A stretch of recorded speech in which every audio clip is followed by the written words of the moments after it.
Hiya! No, instantly self-conscious about these red lips, but who cares? We're doing it. Hello, my name is Kelsie Huff. Welcome back to the channel of me, this channel where I have my arms wiggling. I'm wearing a red lip. I usually don't because I'm very self-conscious about it getting on my teeth. So if it happens, make sure to put a comment below. I'm sure you will. All right, today we're talking about something, grief. How comedy can help you heal. Now, I'm going to come at it from the performer point of view, but I also want to state that if you're in the audience, I do think this is really beneficial for audience members as well. The thing about life is it's pain, right? That's how we know we're alive. So sometimes seeing your pain reflected in a hilarious way is very cathartic. So I do think it helps as an audience member. For some reason, I have fleas. But I'm going to be talking about primarily as from the performer's point of view. So I'm a stand-up comedian here in Chicago. I also do voiceover stuff, and I'm kind of all over the joint. Now, I'm sure this is kind of shocking to some people because my comedy is not what you would typically call very dark. You know, I wear bright colors on stage. I'm really audience participatory. It's like, this is a fun summer party. Wow. I do talk about addiction. I do talk about sort of flipping like gender norms on their head. I talk about feminism. I talk about all that kind of stuff. But I am not someone you'd think of like, watch out. She's going down a path. It's not very dark. So what is my experience with it then? So I want to tell you my backstory because the reason I am here doing comedy is actually because I did go through some stuff, as we all do. And I had what I like to call the year of death. But when I was in high school, I had a whole bunch of people around me just kick the bucket left and right and left and right. And I didn't deal with it very well. And I was a child. I mean, my brain was not developed. I was 15 when it happened. And just like, a lot of folks died. And then since then, there's been a wee bit of a death hiatus. So, phew. I also use humor to talk about this stuff. So I hope you're not offended. I really do think grief is the worst, but I deal with it by laughing. Okay, so no disrespect. I don't think it's funny, but that helped me out. So when I was about 15, my dad died, my grandpa died, and they were like family friends and teenagers. It was bad news. So I didn't deal with it very well. I dealt with it by working, and I know that seems strange as a teenager, but like I didn't want to feel my feelings. I felt like I had to be very responsible. I didn't really talk about it with a lot of people, and this is in no way is this an insult to the adults around me because, hey, as an adult now, you're just making it up as you go. We didn't go to therapy. We didn't really seek anything out. I'm from a smaller town, and although it was not frowned upon, it wasn't really just done, right? So that did not happen. And again, this is not a slam to the adults in my life. It's just something that we didn't do. So as a teenager, I just did, I enjoyed every activity I could think of.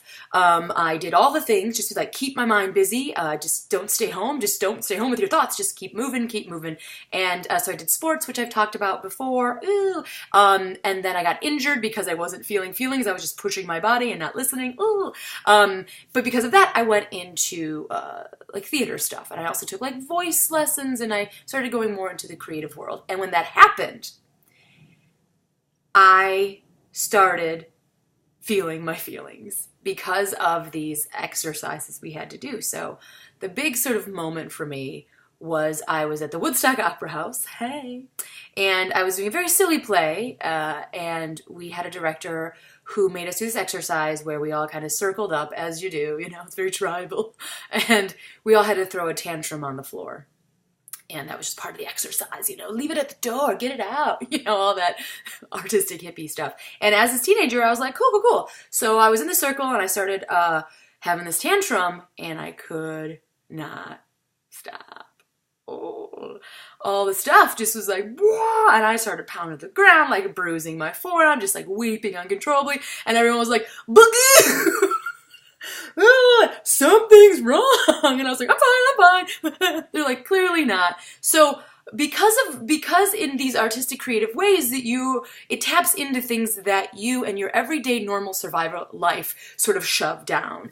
And because of that moment, I was like, wow, this is something that I can use creatively. I could heal, and I could use it to perform, which seems like manipulative, but that didn't happen right away. So that happened in high school, and then I kind of just kept doing my thing and like, oh, well, that was weird. Oh, keep going. And then I went to Columbia College, where I really started taking, primarily I wanted to go into radio, but I thought radio was improv. I thought it was all going to be like Good Morning Vietnam, and I was just a dummy. And then I found improv, and I found the solo performance class taught by Stephanie Shaw, who is a neo-futurist. And the deal with a neo-futurist here in Chicago is like you bring yourself to the stage. There's no fourth wall. You're very vulnerable. It's all about you connecting to the world. And she had that philosophy through her solo classes.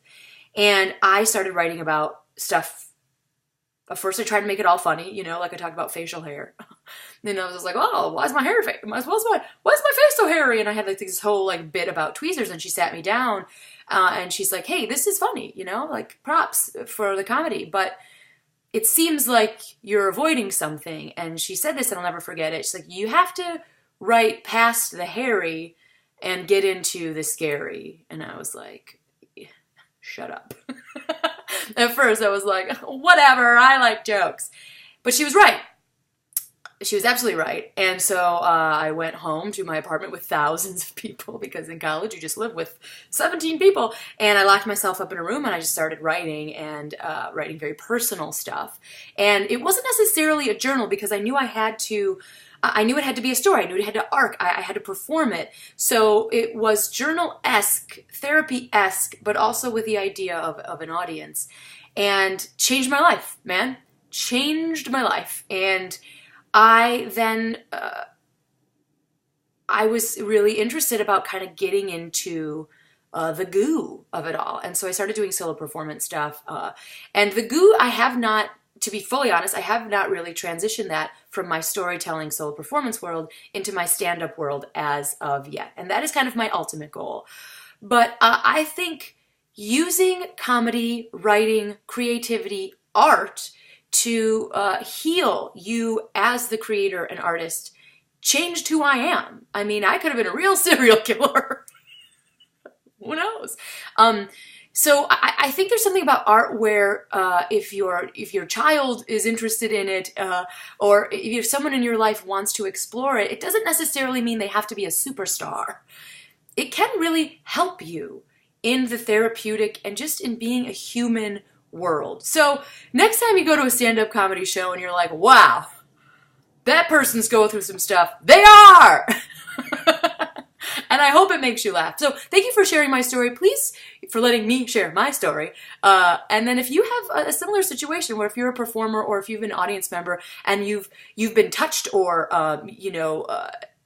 made to laugh, to heal, let me know. Because I think that's one of the things that is not really talked about in like Netflix specials and HBO specials and like Saturday Night Live. But the healing power of laughter. It was Mark Twain, I think, was like, there's no laughter in heaven. It is part of our human process. So share your tales. This is one of the reasons I like comedy. All right. I hope there was no lipstick in my teeth this whole time. If so, what are you gonna do? Who even cares? Thanks for watching. See you tomorrow. Bye! Oh, yeah. This lipstick, though.